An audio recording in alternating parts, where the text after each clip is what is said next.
about your home's furnace or AC? Not anymore. Legacy Heating and Air wants to make it easy for you to stay comfortable year-round. Right now, when you buy a new heating and cooling system from Legacy, we'll give you the complete package, worry-free. Get a free smart thermostat, a free duct cleaning, flexible financing, and free maintenance for up to 12 years. This deal won't last long.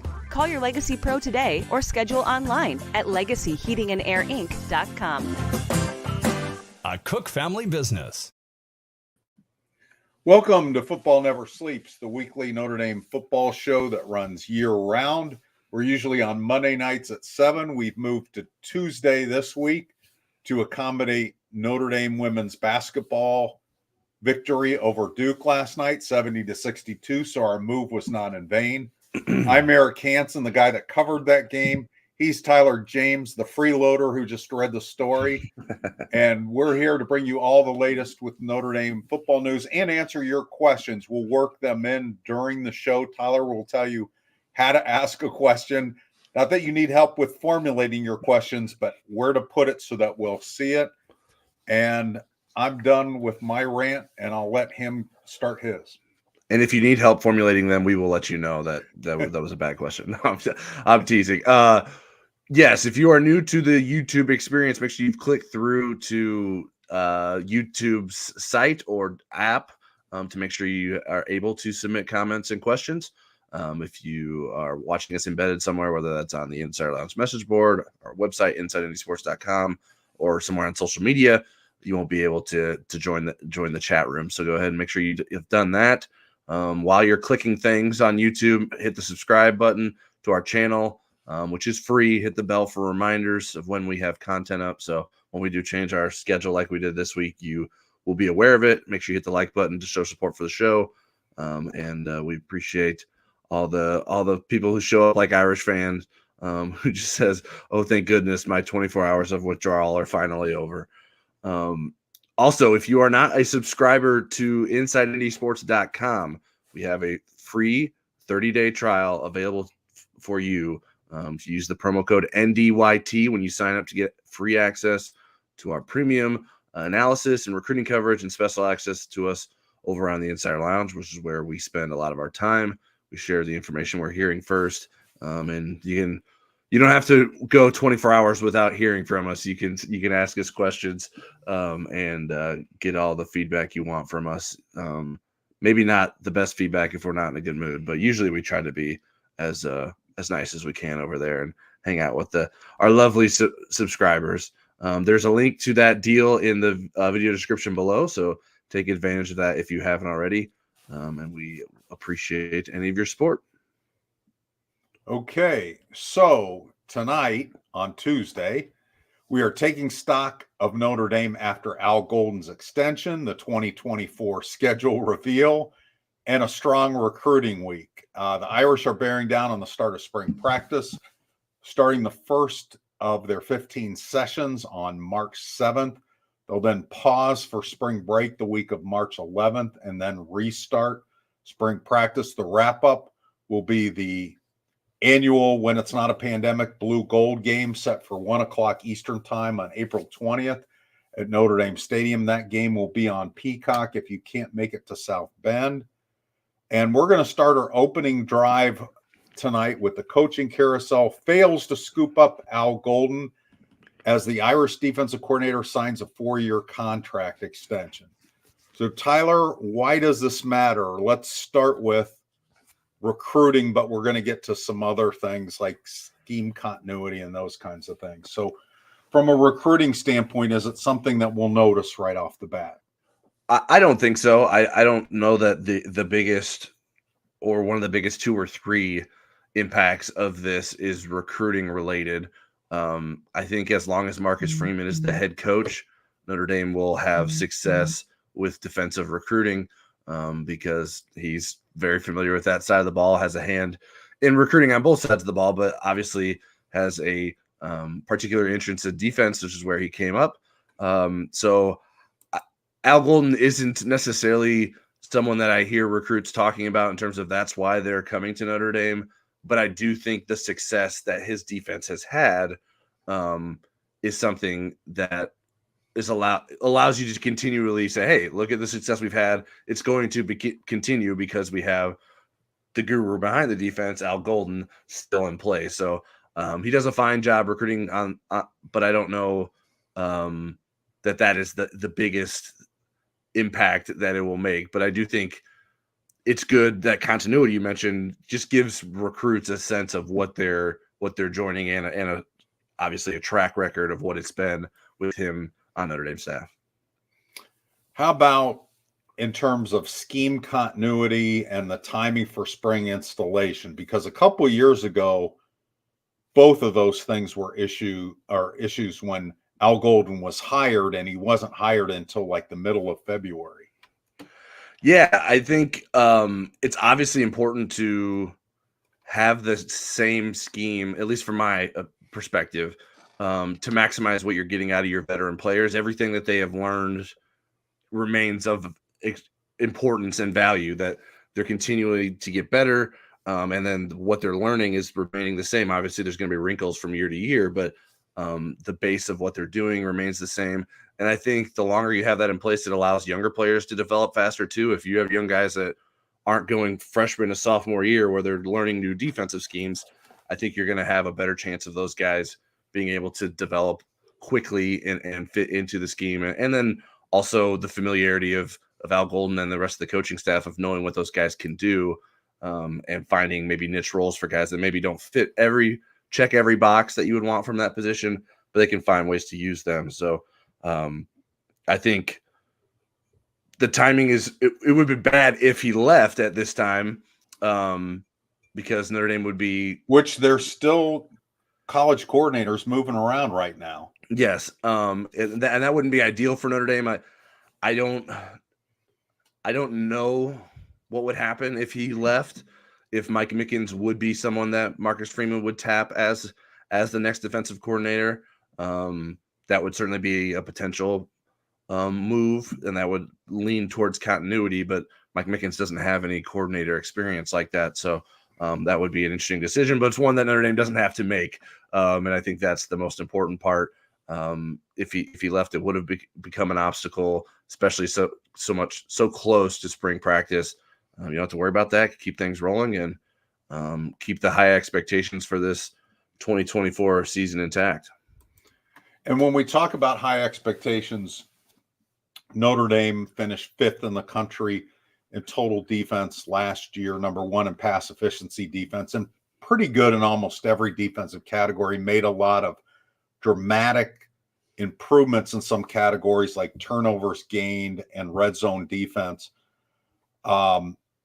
What do you think are the chances that this return helps create another top 5 defense? And then we can talk about maybe players who could make that happen. Obviously, players that return help, but why would Al Golden's return, and possibly for 4 years, end up being something that's a big positive? I think we've seen the potential that the defense has in both of the seasons, right? Not just last season with the top 5 defense, but it's not like Notre Dame's defense was bad the year before. I think one thing that to me was the most impressive part about the improvement from 2022 to 2023 was the red zone defense was sort of the blister of the 2022 defense. And that became a strength of the defense last year. Notre Dame finished the season number 2 in red zone scoring percentage. And that was a vast improvement. And I think we just see sort of continual improvement sort of across the board. I think Al Golden seems to be getting more and more comfortable getting back into the college game, knowing more about what these college offenses are doing because he's seeing them on a yearly basis. And I think all those things lend toward this being the right fit for Notre Dame, the right way to stay on the trajectory that it looks like this defense is on. And I think it continues to allow Marcus Freeman to be the CEO of the program. if, for instance, Al Golden left and then maybe Mike Mickens is the defensive coordinator, my theory would be that Marcus Freeman would probably be pretty hands-on with the defense in that case, working with Mike Mickens very closely as someone who's inexperienced in that role. Whereas with Al Golden, he doesn't have to do that. And so I think that this allows Marcus Freeman to continue to grow in his own career path as a head coach and take responsibility for the things that he needs to do in terms of becoming a better head coach, rather than just having to oversee a defense and making sure that they're getting on the right page with those kinds of things. So I think it impacts the program in a number of different ways. And so I think that all makes sense to me. Is there anything, or what do you think is most important? Do you think is most important about Al Golden's retention on staff? I think for the short term, just not having to maybe risk different leadership, different terminology. You had this incredible run of 4 guys that could have gone in the draft that came back. Mm-hmm. And you're combining it with a really nice talent base of young and older players. And it just seems to me you're not messing with that success. Had Al Golden left, you know, I know that you always, whether it was Mike Mickens or somebody from the outside, you know, Marcus Freeman, when he was a new head coach, said, boy, I'd really like the new coordinator to kind of run my defense. And that didn't happen. And Marcus saw when he got into the interview process how unrealistic that was. So that, you know, to have somebody else run your defense, I think it's easier if they've been on your staff. If you're bringing them in from the outside, especially with Al Golden having been in the NFL for 6 years, that was just too tough of an ask. It was hard enough for him to get readjusted back to the college game and in a very short runway to spring practice. So I do like that. For the long term, you know, back years ago when he was a coordinator at Virginia before he became a head coach, he was the rising star defensive coordinator in the country.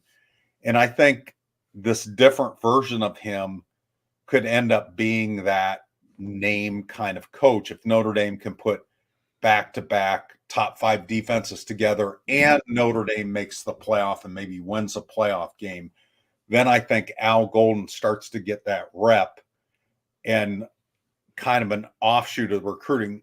Yeah, he's not the guy that's going to necessarily blow you away in the living room and that kind of thing, or call recruits every other night.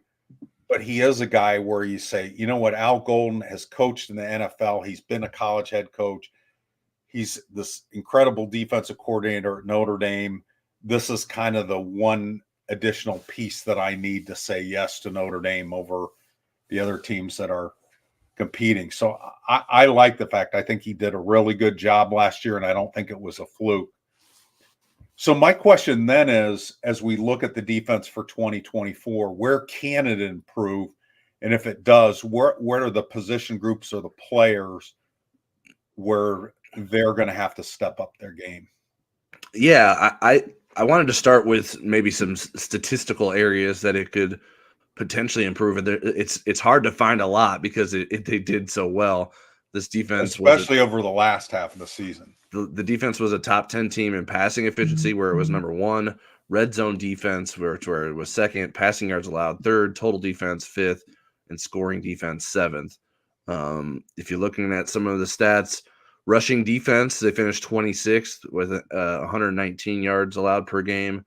3rd down conversion, they finished 29th in percentage allowed. And then 4th down conversions, they finished tied for 24th. So there's nitpicking to be done there. Maybe the biggest area, and if we're talking about nitpicking, it would be long runs. Notre Dame gave up some long runs in situations last year that were really backbreakers. If you think about the Louisville game, you think about the Ohio State game, that really were deflating in some ways. I looked up the stats. Notre Dame overall at explosive plays allowed 17 of 30-plus yards which was tied for 15th fewest. But if you look at just long runs of 30-plus yards, they gave up 7, which was tied for 68th. So that is a small area for improvement.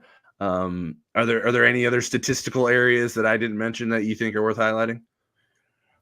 I think early in the year, especially like the first half of the year, run defense, not just for long runs, but run defense overall. Now, Notre Dame does something a lot of teams don't do. They are pretty committed to just 7 people being involved in the run. They don't cheat with that 8th or 9th defender very often, where a lot of teams will do that and they'll kind of force your hand, and then you've got to show them that you can throw. Notre Dame would rather you have a tough time throwing, right? And then they can be pretty effective against the run.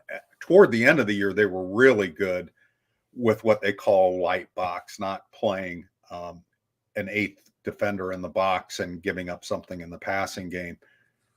I think they can be, with the personnel they have, when you think about up the middle, if they get very good production from the middle linebacker, and we're guessing that's probably going to be a young player with Jack Kaiser probably playing the weak side linebacker still inside.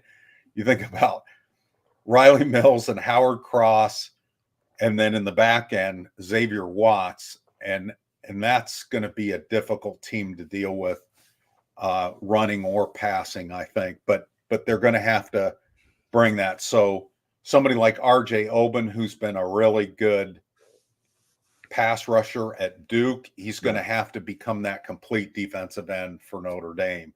And they're going to have to get mileage out of the other field ends. Jordan Botello is going to have to be better against the run, and whoever's playing Viper. And I don't have any qualms about the cornerbacks and run support. I think they'll be really good. I do think there's some questions about whoever's playing safety with Xavier Watts, and I think we'll see rotation. Rod Hurd is going to be involved. The nickel is going to be a smaller player in Jordan Clark, 179 pounds. Is he going to be physical enough when they're in nickel to help stop the run? So those are some of the areas that I think are going to step up or need to step up. But I could see this team, especially given the schedule, being having a chance to be a top 3 defense. If they were 5th last year, they could certainly be in the top 3. But you think about the games where they're going to really have to be on top of it. And they have not been a great team at the beginning of the season, either of the seasons.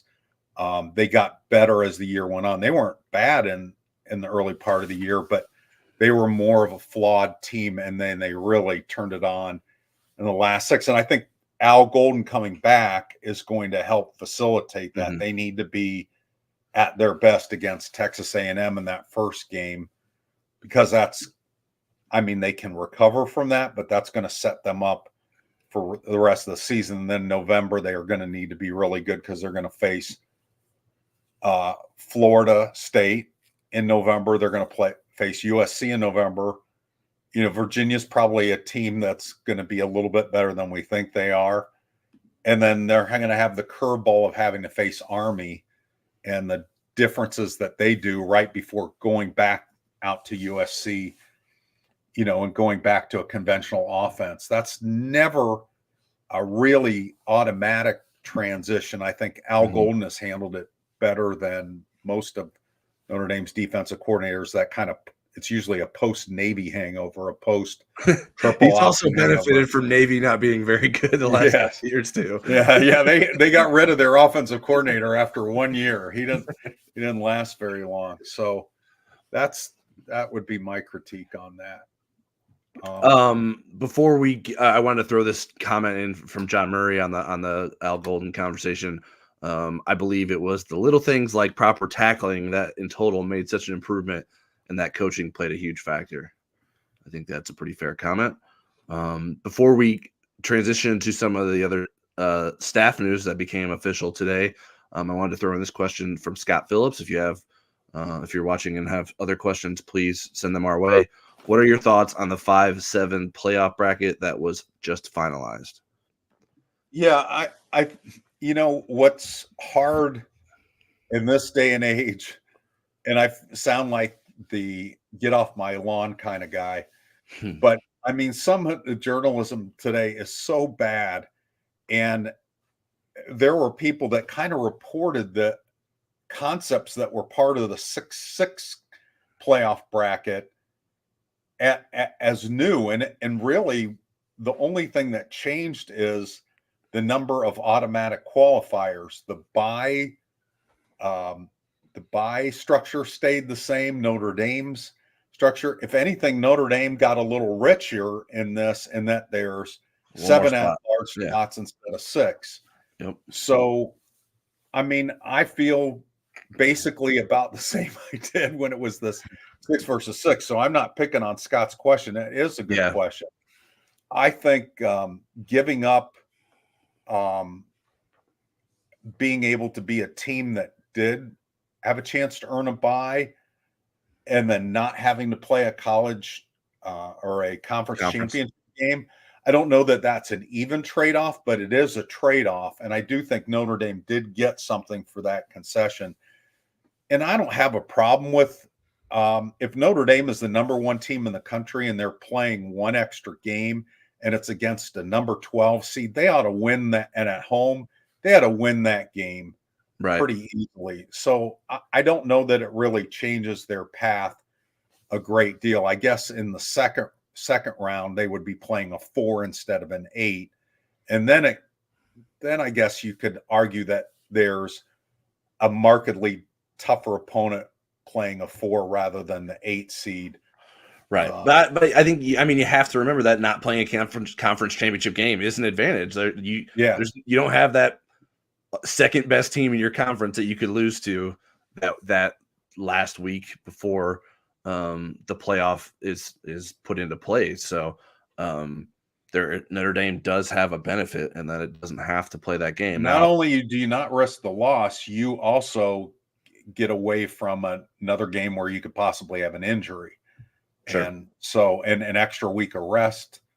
So I think Notre Dame comes out in this pretty good.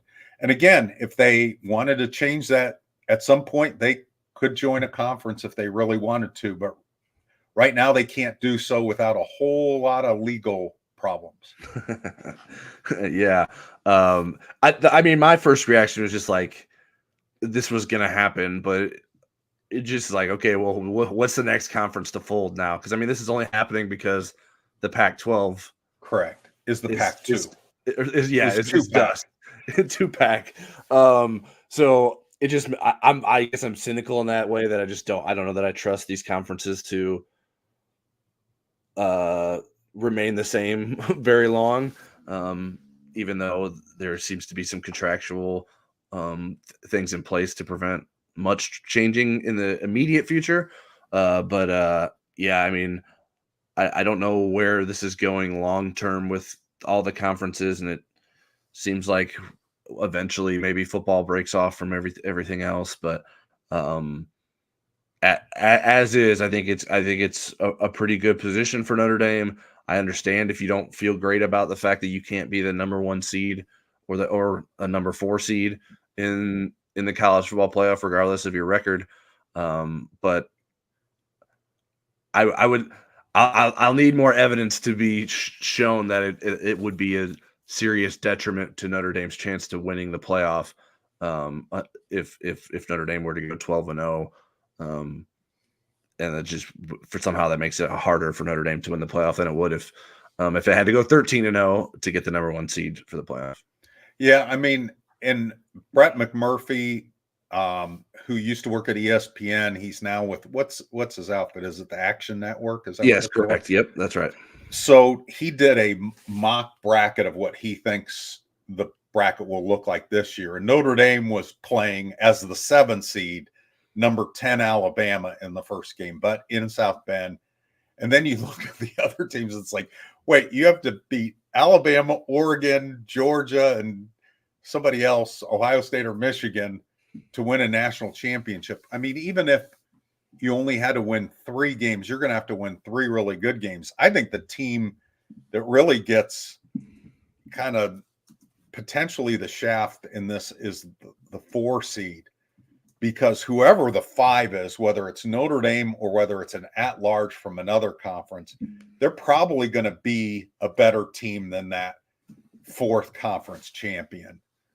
They may not be, but there's a good chance that they will be, or at least they'll be up to the task. So, but I'm excited that there's 12 teams. I'm excited that the conversation about who gets left out will be the number 13 team. I'm much more into that than the number 5 team getting left out. I didn't like what happened this year with Florida State and Alabama. Yeah, and hopefully nobody will opt out of these playoff games. Yeah. I don't think that'll be happening with the opt-outs for playoff games, but what remains of the bowl games, who knows? But I think that it's already trended in one direction, regardless of the playoff situation as is. So I don't know that it's worth being too distraught over a bowl system where a lot of people make a lot of money to begin with. All right, Eric, that's all the questions I got. You want to get back to talking a little bit about Max Bullough? Yeah, so there are additional staff moves that we've already reported on. They're now starting to become official. Tyler, you wrote the Max Bullough story today. He was promoted Tuesday to full-time linebackers coach. We believe still to come. Mike Mickens is expected to take over safeties and corners. He was already the defensive passing game coordinator. Al Golden will be a roving instructor, and we expect a top-level grad assistant to coach the safeties and help Mike Mickens there. So, what's your thoughts? What were your impressions of Max Bullough in his first year coaching at Notre Dame? Yeah, I think he did a good job. I mean, from everything I know is secondhand in terms of what Al Golden says, what the linebackers are saying, what the linebacker recruits are saying. But there was a lot of praise for what he was doing. I mean, he came to Notre Dame from Alabama knowing and wanting a more hands-on role that he was going to be in Alabama, and Notre Dame offered him that. That's how Notre Dame operated with James Laurinaitis the previous year. And he was essentially a linebackers coach without a linebacker salary or the official title of being that. Certainly Al Golden was very involved with the linebackers, but Max Bullough had a lot of responsibilities. And so I don't think this will be a significant change in his responsibilities. And I think the linebackers played pretty well last season. Maris Leofaus seemed to improve, even if maybe the production didn't get to the point where we all thought or hoped it may be eventually. I think J.D. Bertrand continued to be the consistent player. Jack Kaiser remained an incredibly productive player, even though his snaps weren't at a very high level. And so I think he showed to be a very competent coach. Al Golden spoke very highly of him. Like I mentioned, he even mentioned, I was looking back to just see things that people had said about Max Bullough. He talked about the fact that Max Bullough played a role in planning with red zone stuff. And I talked about the red zone improvement last year, not to say that all the credit goes to Max Bullough for that, but he did play a role in sort of spearheading how Notre Dame was going to game plan and identify issues and things to do in the red zone defensively. And the stats followed with the improvement to being the number 2 red zone defense in the country. I remember talking to Teddy Rizak, who was a linebacker recruit who signed with Notre Dame in the 2024 class. He talked about being on a visit with in a meeting with Max Bullough, and it essentially turned into a workout. He was walking him through some of the drills they do. And Teddy was like, that's the first time I was sweating in a meeting with the coach, because he was having me do so many different things. And so Max is a guy who is very passionate about the game and playing the position of linebacker. He's done it at a high level. And so I think all of those things resonate with recruits. He was active on the recruiting trail during the contact period. Al Golden was off the road for a bit, and Max Bullough was out there going to high schools across the country, making relationships with coaching staffs and players. He already had been someone that was communicating with Notre Dame's linebacker recruits, so that will just only increase here more. And it's a very important position in this recruiting cycle, because there are a lot of names I'm actually starting to do a heat index for the 2025 class where I break down all the remaining targets and where Notre Dame sort of stands with them. And the linebacker one is about as long as any of them in terms of the number of possibilities there. But Notre Dame has a lot of work to do in terms of getting more commitments into the class besides Kia. An important role that he'll play in the coming months as well will be as a lead recruiter with the linebackers. I'm just glad we got through that segment without me calling him Shane, which is his father's name, who I covered earlier in my career. So, okay, we will move on from that to the recruiting reset. So, a week after Notre Dame received verbal commitments from 4-star offensive tackle Owen Strebig and 3-star wide receiver Elijah Burris, the Irish received commitments this week from another offensive tackle and another wide receiver, 3 stars, Marty Augustine and Sean Terry. Matty Augustine was today, Tuesday. The Irish now have the number 1 class per rivals in the 2025 cycle. They have 17 verbal commitments. There are only 3 other teams that are in double digits with their commitments. And Penn State has the most of those with 12. Clemson and Oklahoma are also double digits. I want to get to thumbnails of Augustine and Terry, but what does it say about Notre Dame being at 17 in this point of the season, both in terms of their approach and what we think might happen when we get to the end of the cycle in December/February? Yeah, Notre Dame is not afraid to be active early and often in recruiting. I think it speaks to the confidence that the staff has in its evaluations, where it's taking guys that, I mean, we've even seen guys already in the 2025 class that maybe were 3 stars early and now have already climbed to 4 stars. The 2 guys we're talking about, Matty Augustine and Sean Terry, are both 3-star recruits. But Notre Dame is confident in their evaluations of those recruits and continues to push for guys. And I don't know if, I mean, the number 1 ranking is like a little bit of fool's gold, really. It's not like this class is bad or anything, but it's heavily dependent on the fact that they have so many more. Unless you're talking like Michael Jackson's bad. Yeah.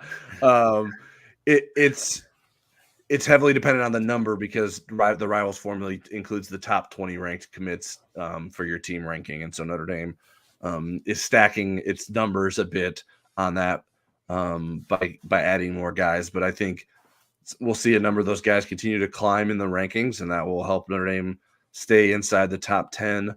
I think Notre Dame's probably going to need to add some big-time guys down the stretch in order to maybe finish higher into the top 5 potentially. I think that's really the next bar that Notre Dame needs to cross, is to try to get back into the top 5 with its recruiting classes. But there's still plenty of guys that Notre Dame can add to this class. They're going to continue to be aggressive and push the envelope a bit in terms of class size, because with transfer portal attrition, especially as we're going to see the COVID years be lesser and lesser, that the list of graduate students that Notre Dame can bring in is probably going to shrink a little bit, which means in theory that Notre Dame's transfer portal numbers could decrease. And if Notre Dame is going to continue to lose some, but maybe not an alarming amount of underclassmen, you're going to have to continue to sort of oversign, even though it's not considered oversigning anymore, more than maybe sometimes more than 25 guys in a class. I would be a little surprised if this class ends up smaller than 25, because I think that's just part of the way Notre Dame wants to continue to build, primarily through recruiting and then enhance through the transfer portal. So they're going to, it doesn't make a lot of sense for Notre Dame to skimp on recruiting class size. Okay, let's talk about Matty Augustine. I'm going to combine a couple of things here, a couple of elements. Sure. So they have 3 offensive tackles, right? Correct. Okay, yep. So how good is Matty Augustine? Who was this competition? And then what do we see as ideally the size of the offensive line class? Yeah, so Matty Augustine is a 3-star recruit, a 5.7 rating on Rivals. He's 6'7", 285 pounds from Greenwich, Brunswick. He's the third offensive tackle commitment. In my opinion, I would rank them Owen Strebig, Will Black, and Matty Augustine in terms of personal ranking of who's best to worst in the class. But Matty Augustine, in calling him the worst, he's not a slouch. I think he's a very good prospect, a good athlete, a former basketball player. I mean, just look at his offer list: Alabama, Ohio State, Michigan, Penn State, Wisconsin, Texas A&M. A lot of schools wanted Matty Augustine, and I think he's a good fit for Notre Dame. And I think Notre Dame has been prioritizing the offensive tackle position in this class, rightfully so. We see it all the time. You end up with a lot of offensive tackles, and then some of those guys become guards at college. But I think Notre Dame knows that it needs to sort of lean on offensive tackles in this class, and so it has been pretty aggressive in prioritizing guys that it thinks can stay at offensive tackle, but obviously they can always end up moving inside. But when you're talking about guys who are 6'7" and 6'8", that's not ideal size to be a guard necessarily. Sometimes that can be a little big going against the interior defensive lineman. So and getting your helmet out of the way from quarterbacks throwing behind you. But a good addition to Notre Dame's class in terms of what Notre Dame wants to do at the offensive tackle position moving forward. As I've been reporting on the Insider Lounge for most of the month here, it's basically Jack Lang or bust for a fourth offensive tackle. I don't know that Notre Dame's going to push for anyone else. Jack Lang isn't necessarily a lock to come to Notre Dame, but that's where Notre Dame is going right now. Obviously, things can change. Certainly, if the transfer portal ends up taking a number of offensive linemen off Notre Dame's roster, then Notre Dame can adjust from there. But I think the plan moving forward is to potentially add Jack Lang if it can, and call it a class with those four, and if not with him, then maybe just settling for three in this class. Okay, before I get to my next question, Irish fan, you read my mind. Don't sell yourself short, Judge. You're a tremendous slouch. Okay.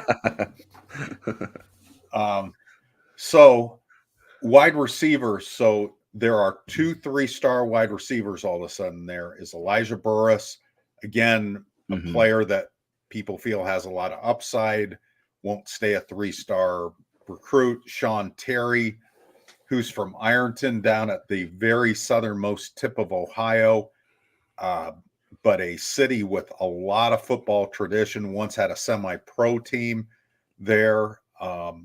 And he had great offers and great finalists. But when you start doing the numbers game, you think, well, Jerome Bettis Jr., and then how many wide receivers are they going to have in this class? Because there still seems like there's some very good prospects out there. Yeah, everything. Let's start with numbers first in terms of where they're at, and then I can rewind on Sean Terry and a little bit on Elijah Burris too. Everything that I've been hearing is that Notre Dame is aiming for 4 receivers in this class. So even though guys like Derek Meadows, Raiden Vines-Bright, Talon Taylor, Dalen McCutcheon, those are guys that have shown interest in Notre Dame, they're not going to have room for all of them. Now, personally, I think I would like Notre Dame to push for 5 receivers in the class if it can, because I do think there are some question marks if 3 of your guys are Jerome Bettis Jr., Sean Terry, and Elijah Burris. Those guys haven't been extremely productive in high school, and even Derek Meadows hasn't been like phenomenally productive in terms of statistics. From Bishop Gorman in Vegas? From Bishop Gorman in Vegas. Okay. Now, maybe some of those guys take big leaps as seniors, and we're like, this is all we're getting worked up over nothing. But I think that's where some of the concern is coming from the fan base perspective. It's not just the 3 stars. I think it's these guys are 3-star recruits, and also they just don't have a lot of production. I mean, Sean Terry caught 27 passes as a junior. Elijah Burris caught, I think, 29. They both caught under 30, which it's not terrible, but it's not like these guys are lighting it up. Now, they do play in offenses that like to run the ball, so it's not like they're playing in air raid schemes and just still not getting the ball thrown to them. But I think you just like to see a little bit more production there. Especially, I mean, Notre Dame started off aiming very high at the position, and it's a position that Notre Dame has struggled with in recent years, with having guys with putting together the output at the collegiate level. So when you're talking about guys that maybe haven't been super dynamic as receivers in high school, you start to wonder, okay, like what are we taking chances on at this point? Like, so I don't know. I like Sean Terry as a player. I know the thing that I had heard was a question mark was his speed, and even to the point where I wasn't sure that Notre Dame was ready to take a commitment from Sean Terry because it wanted to be certain of how fast he was. And so Notre Dame feels comfortable with that now enough to take his commitment. As recently as this weekend, that decision was made. And so he comes into the class as the second receiver. Some information on Sean Terry. He's 5'11", 180. He was a 5.6 3-star recruit, which is the middle level. If you follow Rivals rating system, there's a 5.5 3-star, a 5.6 3-star, and a 5.7 3-star. So he's right there in the middle. He has some impressive offers too, just like Matty Augustine, Michigan, Oregon, Oklahoma, USC, Tennessee. So he's a playmaker. Like I mentioned, he caught 27 passes. They turned those into 525 yards and 9 touchdowns. Rushed 28 times for 391 yards and 5 touchdowns, and returned 4 punts for touchdowns in 13 games. So he's done a lot at the high school level, just not all strictly as a wide receiver, which can also be seen as a positive too. He could have plenty of development still left in him. He might not be a tapped out recruit, which could be a good thing too. So that's what I see in Sean Terry, and what Notre Dame's coaching staff saw in Sean Terry, and I think I indicated a little bit to where this moves forward with wide receivers. Let me know if I didn't hit on something there. Well, my question is this: let's say Jerome Bettis Jr. commits at the spring game. I'm just throwing that out there. And Sure. So you have 3, and then Derek Meadows wants in. What do you do with Talon Taylor? Do you take a 5th? I mean, do you say he's exceptional and Talon Taylor is kind of borderline 4 or 5-star kind of guy, kid from Chicago? Do you make an exception for him and make room for a guy like that? My personal opinion is yes. I think you do. Okay. Especially if you can find guys with speed. I think if that is Notre Dame's class, I don't know that it has a lot of top end speed in it at the receiver position. Meadows, I think probably straight line is pretty fast. He's so tall and he has long strides. 6'6"-ish. Yeah, and so I know that's one of the reasons why Notre Dame likes Radon Vines Bright a lot, who's planning to make an official visit to Notre Dame later this year. He's a kid that's transferring to IMG, and he's from Arizona, right? Correct. Okay. And so that's why the interest is there. Notre Dame expanded and we talked about this on Inside Indy Sports podcast with Tom Lemming as our guest, that it was his opinion was that Notre Dame needed some more speed. He mentioned Lex Cyrus out of Pennsylvania as someone that Notre Dame recently offered as someone that was a burner. I haven't heard much positive momentum necessarily coming off of the offer there for Notre Dame, but that's something that Notre Dame is trying to add to its class. So I'm not totally convinced that Notre Dame would like shoo away a 5th receiver that had speed if it came to that. But sometimes, at least at this stage, it could be used to your advantage to say, we're only taking 4. So if you want to get in this class, you need to get in it sooner rather than later. So we'll see how it plays out for Notre Dame. I think it would be really hard to turn down 5 receivers. But Notre Dame's going to at least move forward as if it's only taking 4 receivers in this class. Okay, from recruiting, we're going to move on to the least exciting news, which is the Notre Dame schedule reveal. Scott Phillips asked about it too, but I'll let you talk about it and see if there's anything he asked about it that we didn't hit on as well. So all along we thought Notre Dame was going to add 12th game being Army at Yankee Stadium on November 23rd. We've been talking about this for months. It was supposed to be announced by the end of January. It drags into February, and what happens?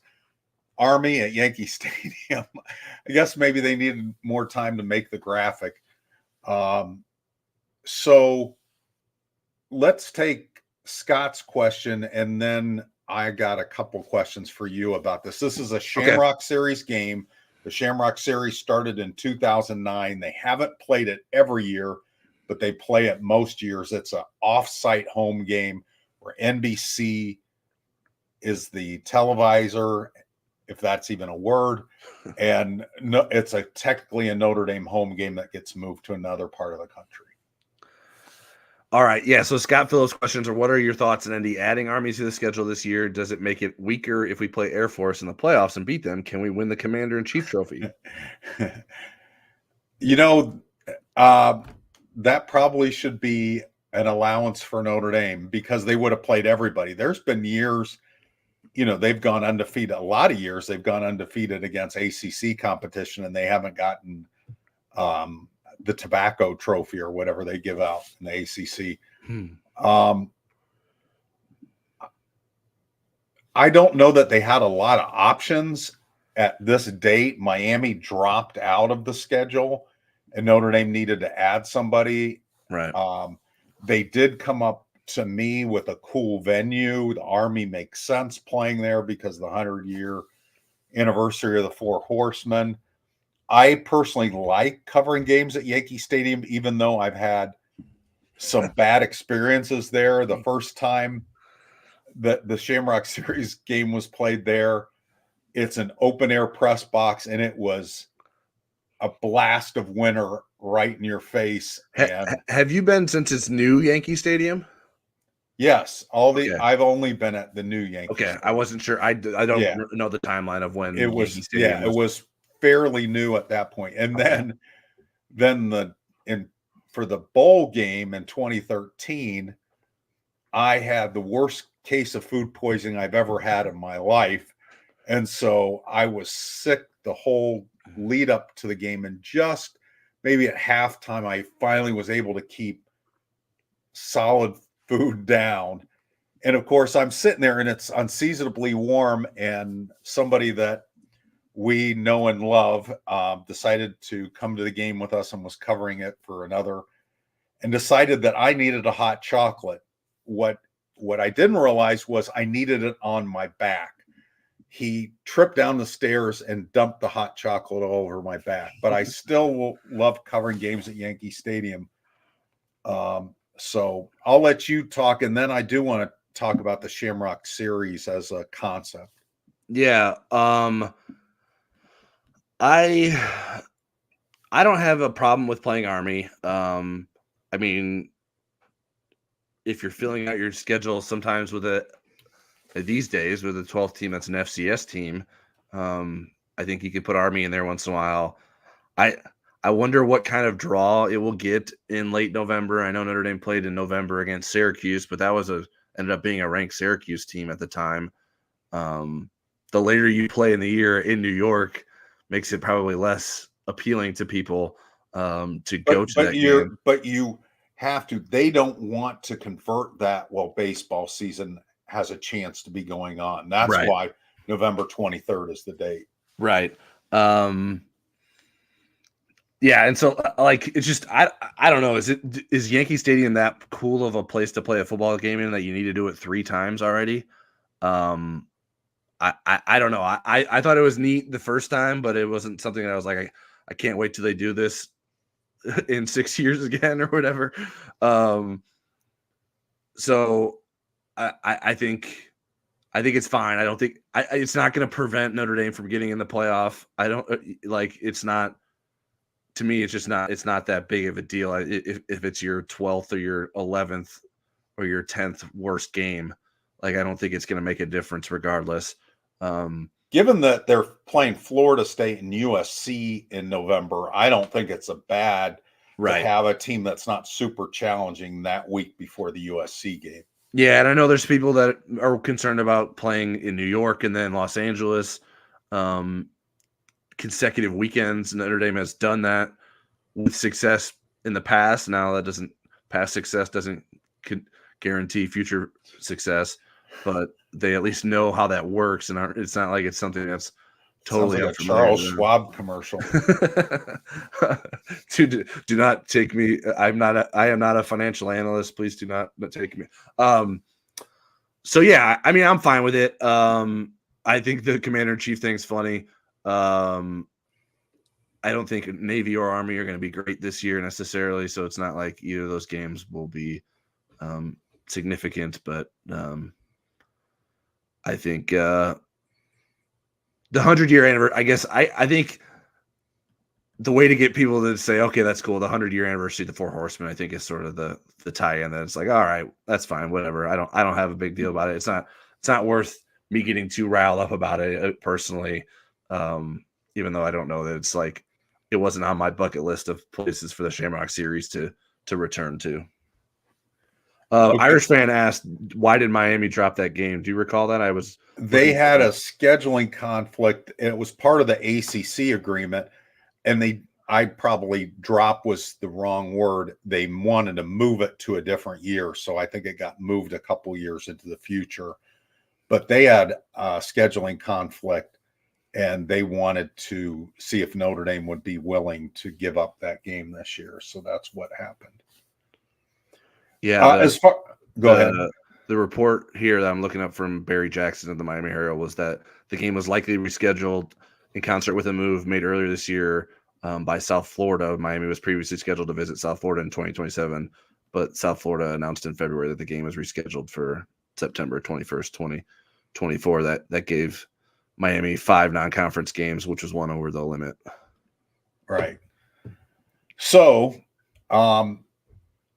so this Shamrock Series concept, actually, when it started, it wasn't called the Shamrock Series. They just started that like the third year. They just threw that in there. Oh, this is the third annual Shamrock Series. And so that year I refused to call it the Shamrock Series. They were going to sneak it in on me and not say, you know what, we messed up. We should have had a clever name for this the first 2 years, because it was just called Notre Dame's Offsite Home Game.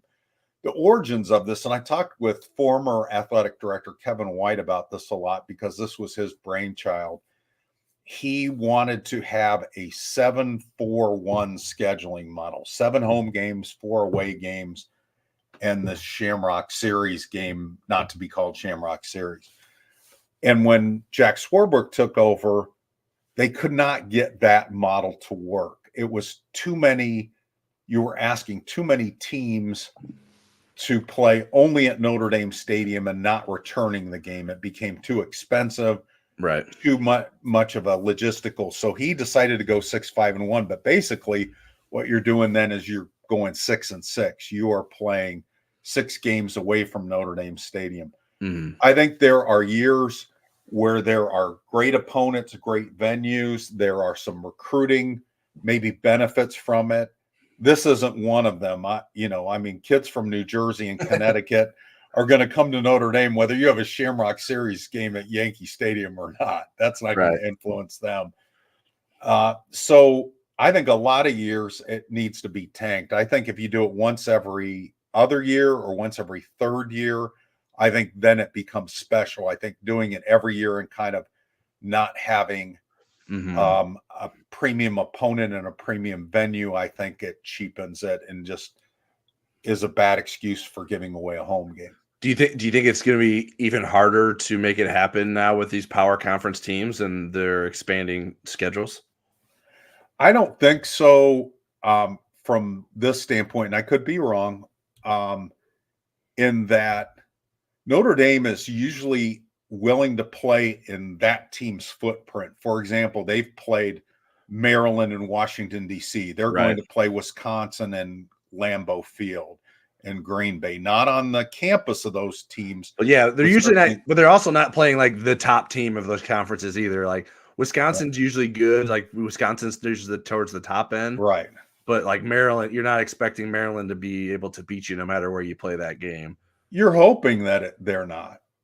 Right. I mean, I remember I remember talking to Kevin White once about them scheduling North Carolina, not in a Shamrock Series game, and him saying, if I knew Butch Davis was going to be the coach there, we would have never scheduled this game. And so, yeah, they're thinking, I mean, a lot of these games are scheduled a decade in advance, but some of them aren't when they're filling in holes. Right. And this was before the ACC agreement and so forth. But yeah, but I think you'll be able to, I think it's attractive for those teams to get to play in their own footprint and not have to travel as far, but we'll see. I mean, maybe it does get a little bit more difficult, but there's always Oregon State and Washington State. They're always looking for, and Washington State's been in a Shamrock Series game. That was the first one in San Antonio. Yeah, I'd rather play teams like that in like Vegas in cool locations, and then save, like, if you're gonna play Alabama, do you really want that to be a Shamrock Series game, or you want them to come to Notre Dame Stadium? Like, I think the top tier games, I think, are the games that you would want to try to have home and homes. Although sometimes it can be hard to get a team like Alabama or someone else to schedule home and home. So I think I'm fine with that trade off. But to me, you got to go cool places. Like a Yankee Stadium 3 times in this amount of time seems like too many, in my opinion. But I think this is when you, especially when it's a bowl site too. Like, you have a potential of ending up there in a bowl, and so it just feels it feels less exclusive, I guess. It's like when you ask the girl that you've had eye on all year to go to the prom and she says no, and then you start looking for alternatives, and that's what Yankee Stadium feels like, an alternative. Yeah, and that's why, like, I mean, Notre Dame has said, like, the Shamrock Series doesn't have to be an annual thing, and I think sometimes it doesn't need to be. Like, it needs to take the time to get a cool matchup in a cool place that is more unique or more rare. Can't be more unique, but I digress. Well, and we'll see what Pete Bavacqua, he may have his own ideas about it and may want to play on a golf course. Yeah. Well, they talked about playing at a race car track before, the one in Bristol, Tennessee. So, okay, so we are going to move on to kind of our potpourri of things. I don't know anything about this EA Sports announcement, so I'll let you talk about it. I know it's a video game and it went away and everybody was sad, and now everybody's happy. So you take that one. Yeah, it's a long-awaited game. I think the 2014 game was the last one that existed. There was a teaser trailer released last week, finally, saying that the game is coming this summer with a full reveal expected in May. To me, as someone who actually does still play video games, I think it's a little weird that we still haven't seen actual gameplay of the game. Usually you see that pretty far in advance of games being released, but that hasn't been the case so far. Notre Dame announced today that it will be in the game, and that was only notable because previously Jack Swarbrick had said that Notre Dame wouldn't be until rules were in place that allowed student athletes to benefit from it, and obviously those rules are in place. And so I think it was sort of an assumption and a no-brainer. And considering that there was literally clips of Notre Dame in the small teaser trailer that we get that we received last week. So just confirming what seemed to be the obvious. But if you want to play with a gold helmet with a college football team on a new system like a PlayStation 5 or Xbox One, you'll be able to do that here soon. Okay. Another thing is some 2 sport athletes were in action this weekend or this past week. Jordan Faison, the Sun Bowl MVP, freshman wide receiver, made his lacrosse debut, the sport in which he was recruited for, in his first game in Notre Dame season opener against Cleveland State. Of course, scores the first goal for them, defending national champions and #1 team. Scores the first goal, ends up getting a hat trick and an assist in that game, gets 2 more goals in the second game against Marquette on the road. So he's off to a great start. Tyler Buckner did play in both games, the former Irish quarterback. Doesn't play a lot. He hasn't played competitive lacrosse in 5 years, but for him to get into 2 college games with the number 1 team, that's an accomplishment in itself. It helps that they're blowouts. It does help that they're blowouts, but I mean, Sure. that's a hard lineup to crack. Yeah. Drake Bowen, who was on the baseball roster last year as an early enrollee but didn't play in a game, he got in his first college baseball game, and that was Sunday in Houston. Notre Dame was playing Rice in its season opening series.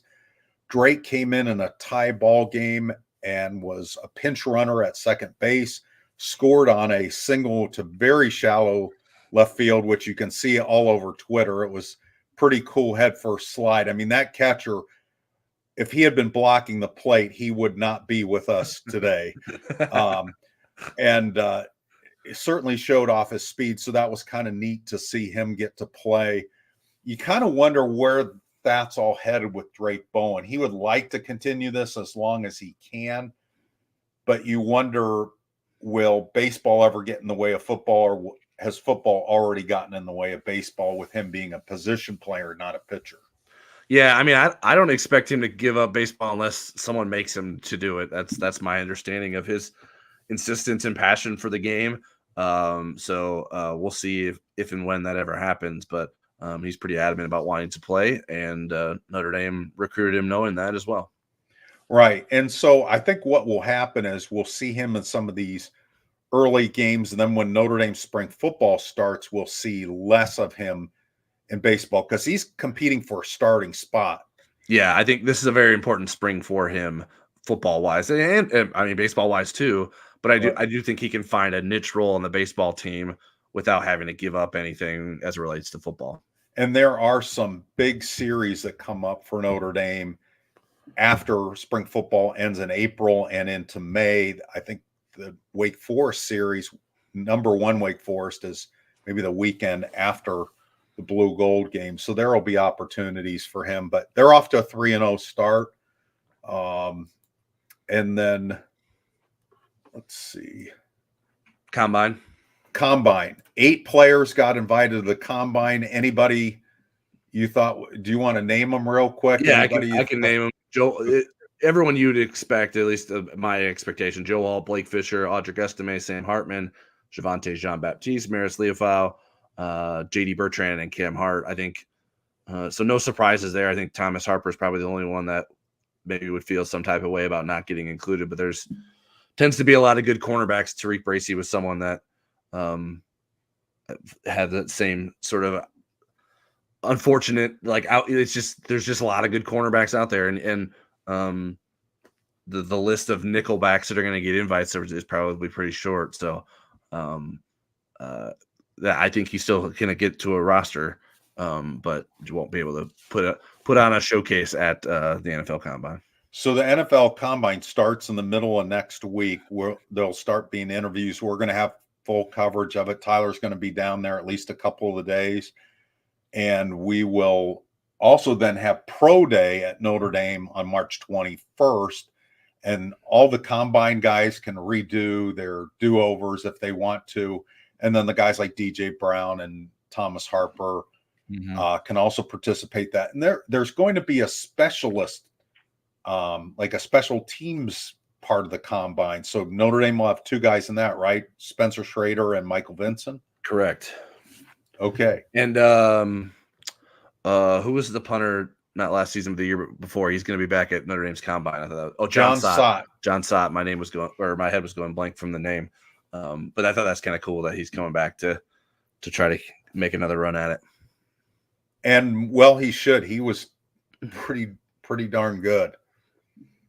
Okay. Do we have any more questions? Do we want to wrap it up? I think we'll wrap it up. No more questions that I see here. If you're not a subscriber to our website, we hope you consider taking advantage of the 30-day free trial we offer to our YouTube audience. Use promo code NDYT when you sign up to get free access to our premium analysis and recruiting coverage and special access to us over on the Insider Lounge. And you don't have to wait for us to get back on here next week to ask us another question.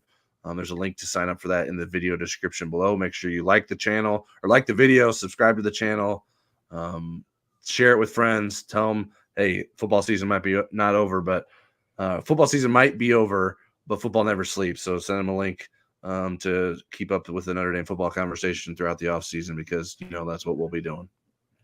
That's a long slogan when you mess it up. Thanks for all your questions. Thanks for all your quips. We'll be back next Monday night on our regular Monday at 7:00 time slot, barring any of James's social calendar changes. Yeah. No social calendar events for next Monday. Thanks for being with us. All right. See ya.